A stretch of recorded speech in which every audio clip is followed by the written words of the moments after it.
नाज़रीन ख़बर शेयर कंदा हलो कंधाकोट में हिंदू पंचायत तरफ़ां भगवान दास चावला कम्युनिटी हॉल में जश्न आज़ादी जे पुरवकार तकरीब मुनक़द कई। तकरीब में deputy commissioner Munawar Ali Mithani SSP Amjad Ahmad Shaikh rangers जे अमलदारन हिंदू पंचायत जे अगवानन 40 पाउंड जो केक कटियो। तकरीब में सहाफ़ियन ऐं शहरन वॾे अंग में शिरकत कई। तकरीब पाकिस्तान जिंदाबाद पाक फ़ौज जिंदाबाद जे नारन सां पिणु गूंजी उथी। उन्ही मौके ते DC Munawar Ali Mithani SSP Amjad Ahmad Shaikh press club जे सदर अली हसन मलिक हिंदू पंचायत अगवान सेठ नंदलाल दिलीप कुमार ठाकुर डॉक्टर मेहरचंद ऐं ॿिन ख़िताब कंदे चयो त आज़ादी हिकु वॾी नेमत आहे। हीउ मुल्क असांजे वॾड़नि जी क़ुर्बानियुनि ख़ातिर आज़ाद थी मिलियो ऐं असां आज़ाद क़ौम जीअं हिन मुल्क में ज़िंदगी गुज़ारे रहिया।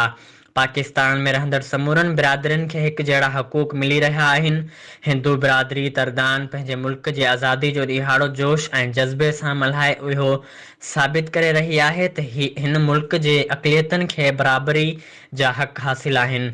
जॾहिं त तक़रीब में मुल्क जी सलामती ऐं ख़ुशहाली लाइ प्रार्थना कई वई।